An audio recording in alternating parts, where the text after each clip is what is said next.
Hey, what's up, guys? Dylan Johnson from Soccer Mag here, and welcome back to Mixing with the DJs. I'm joined by my fellow DJ Dylan Jack, and it has been a long and boring international break, but we are here to save you. We have a preview for match week 8 of the Premier League. Starting things off, we have Spurs versus West Ham at Spurs on Saturday, 1:30 p.m. What do you think's going to happen in this game, Dol? Yeah, I think it's going to be quite an exciting game to kick it off. With quite both teams sort of coming into this game with contrasting results in their last game. Obviously, Spurs let a 2-0 lead slip against Brighton and lost that 3-2. And then West Ham hit a bit of a purple patch with that 4-1 win against Ipswich. But this is actually the start of a nice run for Spurs, or what could be potentially a good run for Spurs, where they've got obviously West Ham at home, and then they're away to Palace, at home to Villa, and then at home to Ipswich. If they want to kick on and maybe make a push for a top 6 or a top 4, this is the kind of run that they've got to take advantage of. I think Villa and City are the only real tough games you could consider, strength versus strength type of game you could consider in this run. And this does have if West Ham do play according to their potential that we saw in Ipswich, they've been very, very poor this season for most of the season, aside from that Ipswich game. If they continue playing like that, then this could actually be a really exciting game. It could be another sort of 3-2 sort of scoreline we could see. But I do think that Spurs have to take advantage of this, and I do see Spurs. They could potentially have Son back, which would be a massive boost. I think. I honestly think I see Spurs taking this potentially 3-1. I think we've seen how poor West Ham have been in the bigger games. They fired against Ipswich, but when they've come up against stronger opponents, they've fallen behind early. And Spurs have shown the propensity to take in first half early leads. West Ham just crumble. So I think that this has the makings of a good Spurs win. I would go for them potentially 2-0 or 3-1. I think it's a two-goal win for Spurs. I agree completely. I think Spurs, the first half an hour or first half of games, they've looked particularly impressive. But I also think West Ham's defense is not like we've seen so far this season. Yes. I mean, they were 1-0 down against Ipswich, if I'm not mistaken, and then they came back. But throughout the season, they've really, when they felt the pressure, like you said, they've crumbled. And I can see the first 10-15 minutes, someone like Brennan Johnson really putting pressure on the defense that doesn't look settled, and then creating a lot of chances. Son being back, I think, is also huge. Maybe someone like Antonio put a lot of pressure on Spurs' high line, because he is a nuisance. He is really annoying. He's physical. He's got a great engine. But other than that, maybe someone like Kudus. Yeah. But I don't think West Ham's key players have been performing well enough to really give me confidence they could beat Spurs, or even though they haven't had the greatest results, they haven't been playing particularly badly. So I think a 3-1, good for Spurs. Yes. After that, we have Fulham versus Villa. And I think this is an interesting game because Villa away from home. Last season, they weren't particularly great away from home. And Fulham haven't been doing, like we've been saying throughout the season, they've been quietly going about their business, getting good results, putting in good performances. And against Man City, they were, an Adama Traore goal. I mean, if he just got one goal away from getting a massive point there. Yes. So, and Villa have also looked shaky. And I think against United, they weren't at their best at all. So this will be an interesting fix. I mean, I think I'm just going to have to go for Villa because I think they're the stronger team. Yes. But I wouldn't be surprised if Fulham got a point in this game. Yeah. I'm not sure what you're thinking. I also think this could be sort of a 2-2 draw we're looking at here. I think Fulham have, as we've said throughout the season, they have a very experienced, very settled lineup, and that's just slowly going about its business, getting results, picking up points where they need to, and they're sitting in quite a nice position now. So this is a potential banana peel for Villa, although that does a bit of disrespect to Fulham calling them that. I think it does disrespect to Fulham's performances this season. if Villa do want to make a top four, these are the sort of games that they have to pick up points in and pick up wins in. But I do see this going sort of to a 2-2 draw. That's just what the way I'm feeling about it. I think Fulham do have the firepower to trouble Villa. If Villa are as poor as they were against United, they won't get a win in this game. Unfortunately, Fulham are a better team than United at this point. Yeah, they are. They are much better. They're a much more settled team. They're a much better team. They're a much more cohesive unit than United are and have been throughout the season. If Onana is back for Villa, I think that's a huge boost for their midfield. It just helps with their sort of cohesiveness and helps settle that midfield, adds another sort of body. He really is an engine in that midfield, picking the ball up deep and driving forward with it. Big threat from set pieces, obviously, with his height. So that would be a massive boost if he is back. But otherwise, I mean, Villa can't afford to be as bad as they were. Otherwise, Fulham could grab a win here. But I'm going for a 2-2 draw. Okay. Ipswich, the relegation battle. Ipswich versus Everton. Everton have kind of, in the last 2 rounds, settled a bit, and they haven't been as erratic or as, on each end, scoring 2 goals and then conceding 3. I do think Ipswich are better than Everton. I think Delap's in great form. I don't think he'll score for a 5th week in a row, I think it is. I could see this being a draw because I think Everton seem to have some sort of solidity now. Yes. And I'm not sure. I mean, Ipswich conceded a lot of goals against West Ham. But I also see this being the kind of game where Everton come in and they put in a resolute, solid Sean Dyche performance. Because I can see Ipswich having most of the ball. So I'm going to go for a 1-1. And I think maybe Ipswich edge it, but I can't separate the teams. Yeah, it's very difficult to call this one because they're sort of similar results, similar form, both relegation threatened teams. Could be quite exciting in that regard. We've seen sometimes these relegation games, relegation playoffs almost are quite entertaining. I mean, the Brentford Wolves as an example. That was exactly madness. But I think you're on the money there. I think maybe Ipswich sneak a 2-1. I think perhaps. But, this has all the makings of a 1-1. Now, take us away. Man United versus Brentford. The lower mid-table clash of the Titans. Ten Hag lives to fight another day. He survived the international break. I called it for him to be, sacked before the international break. I think 99% of people thought that was inevitable. That was the perfect opportunity, but it's quite clear that Ineos are backing him.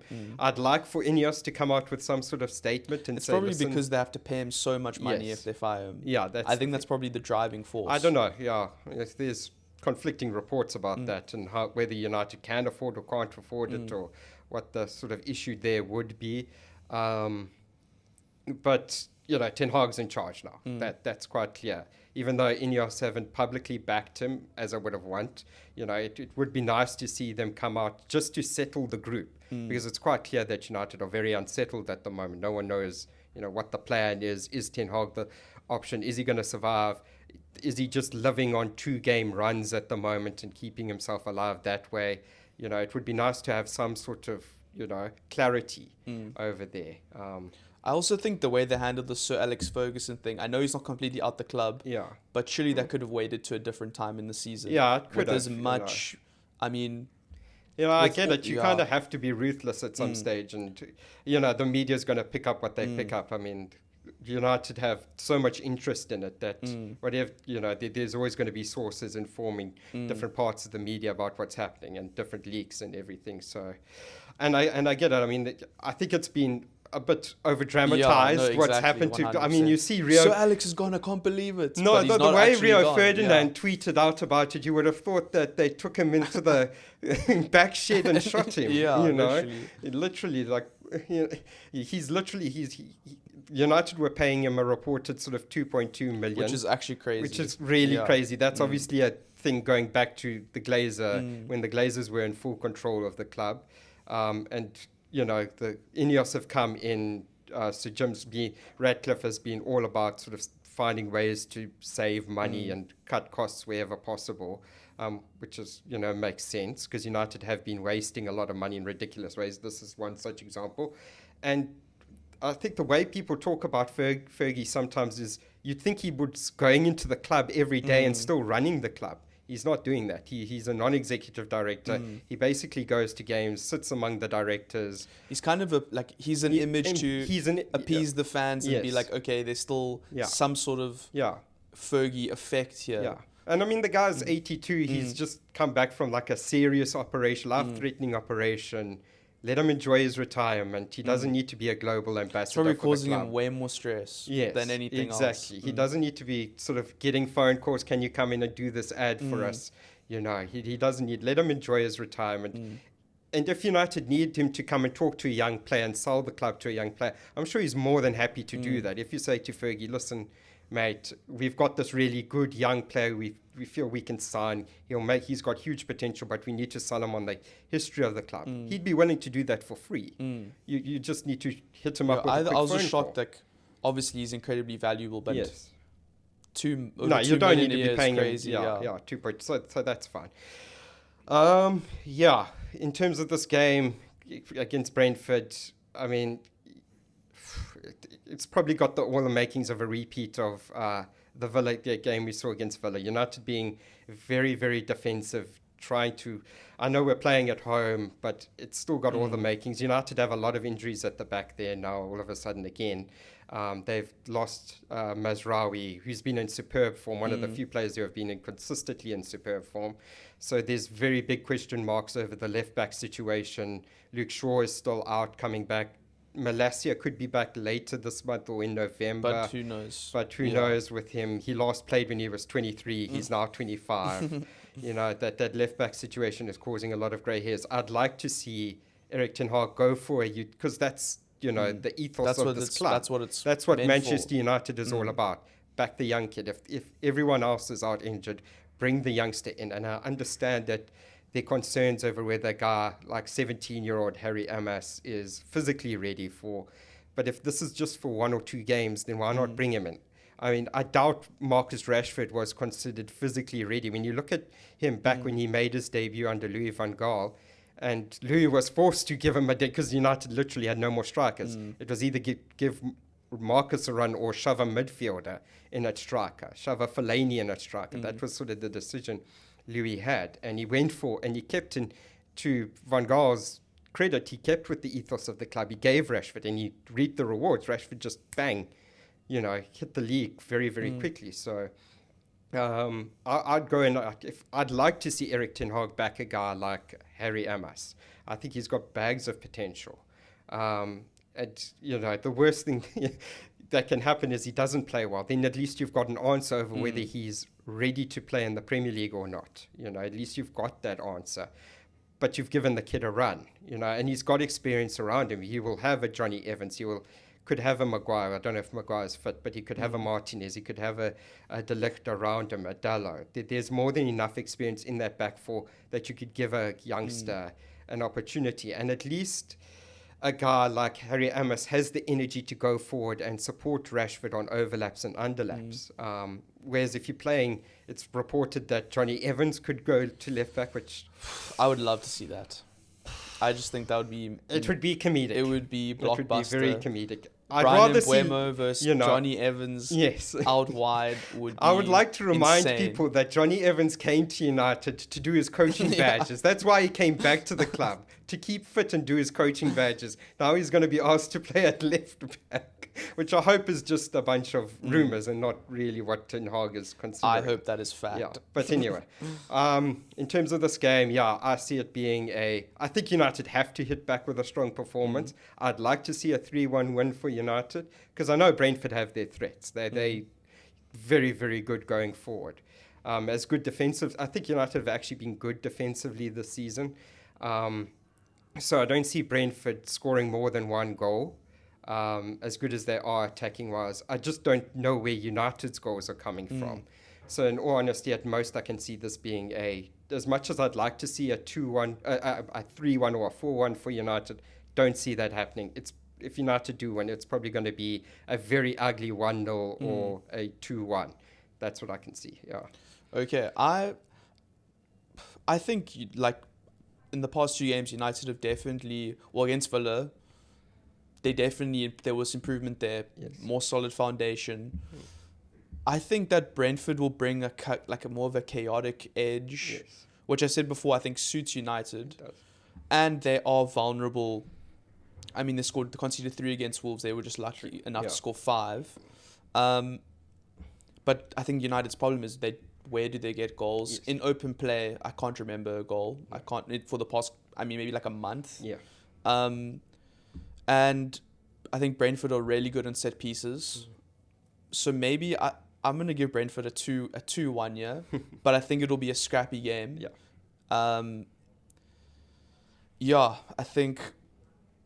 I think United best hope can be just get a clean sheet and see what happens. Yeah. Just get a clean sheet, see what happens. If you get a point, I think that's still progress. But yeah, I think it's going to be a difficult game because I think Brentford will. Thomas Frank is like the kind of guy that he will be almost evil in this game and target, like he'll be evil and then do some messed up stuff. But yeah, I think I'm going to go 2-1 Brentford just to spice it up. Yeah. I think this next one will be one of them also more exciting games of the weekend. Newcastle versus Brighton. Yes. 2 teams that I think have been playing well, but results have kind of fluctuated. Yeah. I don't know where this is going to go. I think I see this similar to the Brighton Spurs game last week where we said it could be 3-2 either way or 2-2. Yes. I'm wondering if Isak's back and fit, which I'm pretty sure he is. Is he not? I don't think so, no. Okay. I think he's still out, yeah. Even still, I think Newcastle... Yeah, they still have a lot of firepower. They're still doing well, and I think considering that they're missing someone like Sven Botman, their defense hasn't been bad. Yeah. I think against Everton, they should have won that game. Just like we said, Anthony Gordon had a terrible game, and Jordan Pickford had a man of the match performance. Yes. Maybe I give that guy Welbs a man of the match, 2-1 Brighton win. I'm going to go for 2-1 Newcastle. Just going for the opposite. I think that they do have a lot playing at home, playing at St James's Park for one, and then I do think they have the firepower. I think Brighton have the propensity to concede a few, even though their firepower has been excellent this season, even though they've got a lot of goals in them. I just think that their defense has been quite average, been quite poor. It has been quite leaky this season. So I think if Newcastle can... I see Newcastle going 2-0 up, and then maybe Brighton come back and sneak in a goal. I think the one thing about Brighton is that it seems like they don't really stop. No. They were 2-0 down against Spurs and they kept going. I think against Arsenal they were 1-0 down, they kept going. Yes. So I think that's probably what will help them in this game, but I wouldn't be surprised if Newcastle got a win. Yes, yeah. I think it's going to be a great game to watch though. Yeah, it is, yeah. Another relegation... massive one, Southampton versus Leicester. Yeah. I can't really split these two teams. No. I think Southampton's defense has been worse and their attack hasn't been great either. No. But Leicester haven't been amazing. I think they've probably been slightly more consistent. And when I say that, like 2 more points or like 2 more draws, I think I'm just going to go for maybe a 1-1 here as well. I don't really... Maybe this is the game where... both teams have to win. Like we've said before, this is the game where they have to target it. If they're ever going to get 3 points, it's in a game like this. But I wouldn't be surprised if it's a 1-1 at all. I also think so. I think in actual fact, if any team's going to get the win, I think Leicester could sneak it just on I think Leicester are better than Southampton. They have a better team. Southampton are decently coached, but they just don't have the... And their squad seems very thin. Their squad is very, very thin, So... I'm going to go for a 2-1 to Leicester. Okay. And we mentioned this off camera, but a potential banana peel or speed bump for Arsenal. I think Arsenal are good enough that they'll win this game. Yes. But Bournemouth away from home is a tough fixture because at home they really go for it. Yes. They're going to get 3 points every week at home. I don't see them sitting back, which will probably suit Arsenal in some ways. Yes. But they've got good players like Semenyo that can really hurt a team at a moment. You can get the ball kind of deep into Arsenal's half and just have a moment of magic. Yeah. I'm going to go for 2-1 Arsenal, but I think this could be a really tight game. Yeah. I think we've, backed Arsenal the past couple of weeks, and it's been a bit closer than we expected. Yes.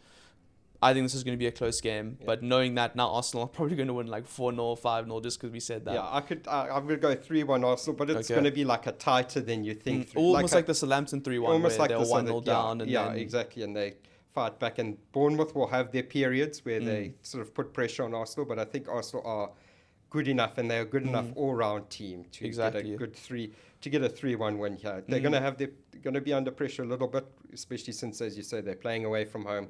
But they've just been in such superb form. All the attackers have been in good form. Martinelli's now backing the goals. Saka has been immense. So if they have Havertz back, that's even better. I think Arsenal see out this game for a 3-1 win. And I think also just what makes it so difficult to beat Arsenal at the moment, we've said before, their set piece, both ends, is ridiculous. It's the best in the league, I think, comfortably. Yes. I don't think anyone gets a sniff in Arsenal's box when it comes to a set piece. And every single time they have a corner, a free kick, even a throw-in, they really are a threat. Yeah. So I think this is the kind of game where they could target that really hard. And that's quite funny because obviously during the international breaks, they were playing all of these old games. And you look back at Arsene Wenger's Arsenal, it was always just a team that was technically brilliant. Brilliant at carpet football. But physically they just out-muscled. They got out-muscled and they conceded goals from corners and free kicks and, So, Arteta's has built a sort of an all-court team. So I do think they get the win here. Okay. Then on Sunday, the first game of Sunday, 3 o'clock, Wolves versus Man City. Yeah. And I think this one is relatively straightforward. Yeah. I know Wolves have a decent record against City. I think it was last season or season before they almost, I think it was 4 points they took from City. Yes. But this Wolves team is not the same. I think they're leaking way too many goals. Yes. And if you conceding 5 to Brentford, unfortunately, I think Man City, even if they don't know Roger, are going to eat you up. Yeah. I can see Haaland coming back from international break and getting 3 in this game. Yeah. I'm going to go 3-0 City. I just don't think Wolves are strong enough at all. And I think Man City will have 80% possession and 30 shots or something crazy like that. Yeah, I also think so. I'm going to go 4-0 to City. Okay, nice. Yeah, nice. I'm going for a 4-0. Maybe a 4-1. Maybe Wolves, because Wolves have had good first halves in games, and they have some talent to maybe get a counter-attacking goal, but City are going to see 75% of the ball, even though they're not playing at home. And it's just going to be one-way traffic. It's just how long Wolves can hold out for, and I don't see that being for very long. The way they've conceded goals, 4-0 or 4-1. And I think in their games they've had periods where they've been genuinely a threat and they've scored goals, but then they just completely throw all that progress away. Yes. So I think that's their biggest problem. Yeah. After that, the big game of the weekend, Liverpool versus Chelsea.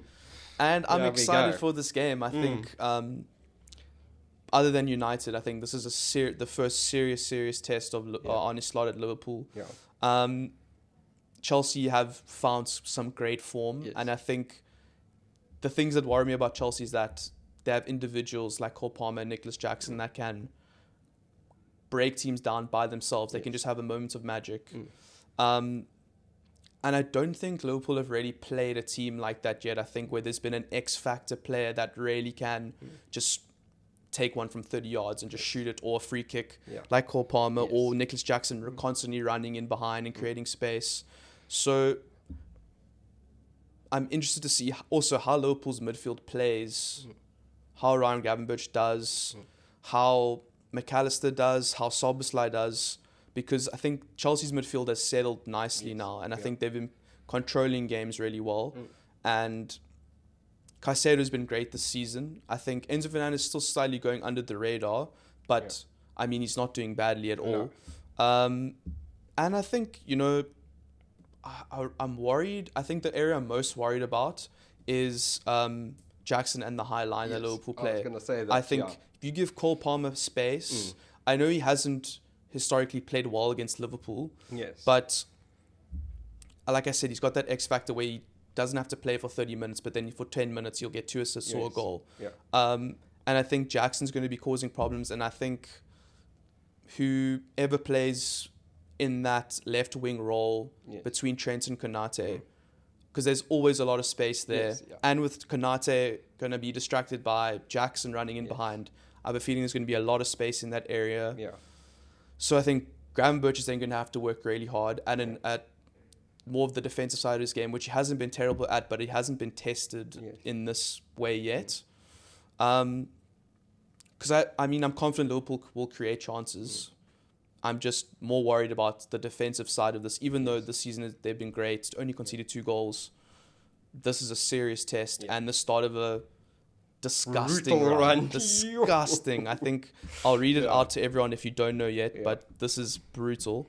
From now until so the next 12 Liverpool games are Chelsea this Sunday, Leipzig, Arsenal away, Brighton at home, Leverkusen at home, Villa at home, Southampton away, Real Madrid at home, Man City at home, Newcastle away, Everton away.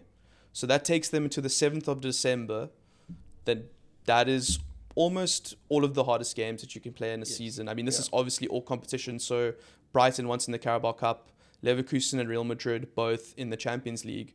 But I think they're playing these next 12 games in roughly 35 days. So the turnaround time, I think, is going to add up. I mean, just the fact that the next 2 Premier League games are Chelsea, or the next 3 are Chelsea, Arsenal away, and Brighton away. I think that's, or Brighton at home is crazy. So I think this game, Liverpool have to win this game to get off to a good start and get momentum into that run, because it just feels like all the progress Liverpool have made, we could be sitting on December 7th and being like Liverpool are 5th because they've drawn 4 of the 12, won 4 and then lost 3. So it's an interesting. This is the serious test now of Arne Slot and Liverpool and how he manages the squad. But going back to this weekend's game, I think I'm going to go for a 2-1 Liverpool, but a tightly contested game. I think Chelsea are going to create lots of chances. But maybe it'll be a stroke of luck that separates the team, something like that, because I do think Chelsea are a genuinely good team this season. As you said, I think you've hit all the important points there. That right-hand side for Liverpool shutting down Chelsea's left is going to be where the real threat comes in, because that triangle of Jadon Sancho, Cole Palmer and Nicholas Jackson, I think that's where they're going to be. That's the channel they're going to be targeting. We've seen in the past how previous managers have targeted that right-hand side where Trent is, and the space in between Trent and the centre-back. United Which is have just done the system that it is. creates that gap, because to get the best out of Trent, you need to create that gap. You do. And I can see with a guy like Sancho, he's going to be eyeing that area. He's very good at that's the one thing Jadon Sancho is good at receiving the ball, holding, and bringing others isolating into play. Isolating defenders, dribbling past them, and then slotting a ball through for either Cole Palmer or Nicholas Jackson. So this is where the big test comes. As you said, big test for Liverpool. I can see this being I'm going to go for a 2-2 draw. Okay. I think maybe Liverpool go 2-1 up, and then Chelsea on the breakaway sneak a late goal, going for I think that's the way it's going to play out, a 2-2. Okay. And the start of what I hope is a very, very bad run for Liverpool. Okay, and moving on to the final game of the round. We're not going to be spending too much time on this. Unfortunately, I'm sorry. It is Nottingham Forest vs Crystal Palace. And this is kind of battle of the mid-tier. I don't think this is particularly going to be an amazing game, but I think Crystal Palace need to get 3 points here. I think Nottingham Forest have had a solid start to the season, that they've only lost 1 game, I think. But Palace need points, and I think that they're going to have to go for this game. If they're going to find form, this is the game that they have to do it. But Forest at home is difficult. To beat Forest at home is like not a lot of teams do it. So I'm going to back Palace on this one. I'm going to go 2-1. But I genuinely think Forest will hold out really well. I also think so. Palace, I just don't know where the goals are coming from. They Mateta's been awful. He's trying, but he's man alone. And finishing's never really been his thing. It's always been creating. He's always been a wonderful creator. And other than those two, nobody else has really been. Saar hasn't really done much. It's just been pretty average. So Yeah, I think Nottingham Forest hold out for a 1-0 win in this one. Okay. I'm going to back Forest in this one. I think they're just more of a unit. And Chelsea found out they're just such a... Liverpool no matter how found much out, Liverpool found out, they're just such a difficult team to beat at home. So, yeah, I think Forest come away with a 1-0 win. Okay, sweet. Well, thanks for joining me, Dill. Thanks for watching, guys. That has been our preview for Matchday 8 of the Premier League. Don't forget to like, comment, subscribe, all of those things. Let us know if we're stupid. Let us know if you think this is the start of the Honest Lot downfall. Let us know if you think also that this will be Erik ten Hag's last game. I think we can probably do that every week until the end of the season. But yeah, thanks for joining me and thanks for watching, guys. Thanks.